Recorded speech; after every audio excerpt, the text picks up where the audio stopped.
धन्यवाद देतो।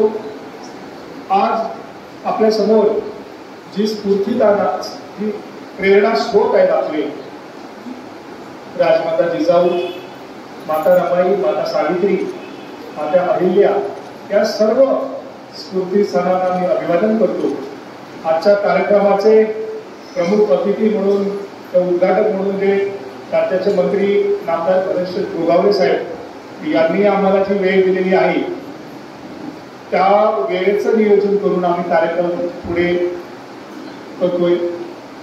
मंत्री महोदयांचं वेळ आणि कार्यक्रम याची जर सांगड करायची म्हटली तर मला असं वाटतं की आपल्या विचारांना प्राधान्य देऊया आणि विचारांचं काम हे गतीनं गेलं पाहिजे आणि त्यामुळे सगळे प्रोटोकॉल बाजूला ठेवून मी आपल्या विचारांचं काम, विचारांची चळवळ, बाबासाहेबांचा विचार हा आपल्याला पुढे जाण्याच्या दृष्टिकोनातून आज या ठिकाणी कार्यक्रमाचं नियोजन केलेलं आहे। तेव्हा कार्यक्रमाला मंत्री महोदय आले नाही, कार्यक्रमाला वंदना भाऊ मॅडम आल्या नाही, त्यांना आयुक्तांनी आज ड्युटी लावलेली आहे, शिक्षण आयुक्तांनी मेसेज आला मला, परंतु वंदना भाऊ मॅडम आल्या नाही, कार्यक्रमाला मंत्री महोदय आले नाही।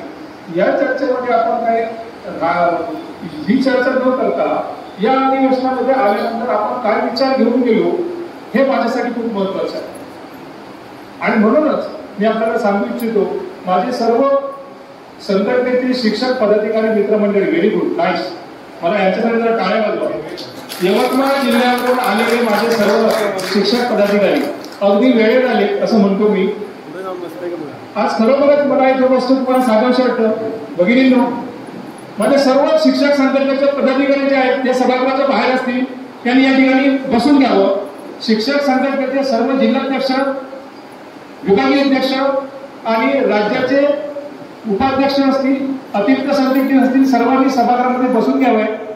या सर्व पदाधिकाऱ्यांचे हस्ते यानंतरचा जो सत्कार समारंभ जो आहे तो होणार आहे, त्यामुळे कोणीही सभागृहाच्या बाहेर जाऊ नका।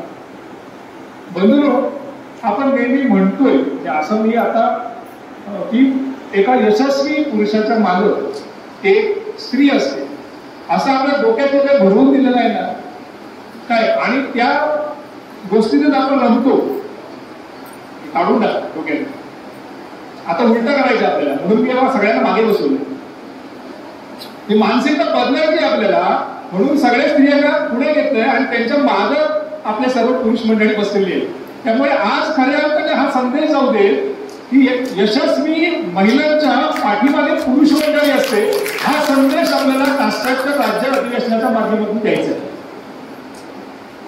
आजच्या काष्टाच्या राज्य अधिवेशनाचं नेतृत्व या ठिकाणी सर्व महिला भगिनी करत आहेत। मला सांगायला खरोखरच कौतुक वाटतं की बघा, सोलापूर जिल्ह्यामधून अहिल्या कांबळे आलेले आहेत, सातारा जिल्ह्यामधून सुषमा मोरे आले आहेत, सांगली जिल्ह्यामधून संगीता कांबळे आणि त्यांचे सर्व सहकारी भगिनी या ठिकाणी उपस्थित आहेत। यवतमाळमधून म्हणजे विदर्भामधून वर्षा वाघमारे आणि त्यांचे सहकारी या ठिकाणी उपस्थित आलेले आहेत। कोल्हापूरमधून हेमलता उर्डुके मॅडम आणि त्यांच्या सहकारी भगिनी त्या ठिकाणी उपस्थित आहेत। मुंबईहून सुवर्ण उंबासे आलेत का? हा मॅडम नमस्कार, माझा कार्यक्रम गडबडीत तुमच्याकडे लक्ष गेलं नाही, तुम्हाला विनंती आहे की तुम्ही पुढे या। नाही, तुमचा कार्यक्रम पत्रिकेमध्ये आपण याच्यामध्ये या मॅडम या। आपल्या मुंबईहून आलेले आहेत सुवर्णा कोंबासे, मुंबईमध्ये पण आपलं काम खूप चांगल्या पद्धतीने आहे।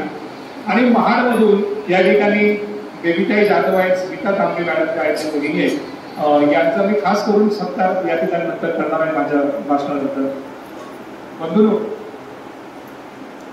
कास्टाट शिक्षक संघटनेच्या माध्यमातून हे जे अधिवेशन आयोजित केलेलं आहे त्याच्या पाठीमागची काय संघटनात्मक भूमिका असली पाहिजे याचं मी 1-2 मिनिटांमध्ये विवेचन करणार। आता आपण जी स्फूर्ती स्थानं जी आहेत, राजमाता जिजाऊ, रमाई, सावित्रीबाई फुले, मला माहित आहे की शतकानुशतक आपण त्यांच्या प्रेरणेनं, त्या प्रेरणा स्रोतानं, त्या विचारानं आपण ही चळवळ पुढे तर नेणारच आहोत। परंतु इथं माझ्या ज्या भगिनी आहे, इथून मला एखादी सावित्री, एखादी जिजाऊ, रमाई, अहिल्या इथून निर्माण होऊ दे आणि हा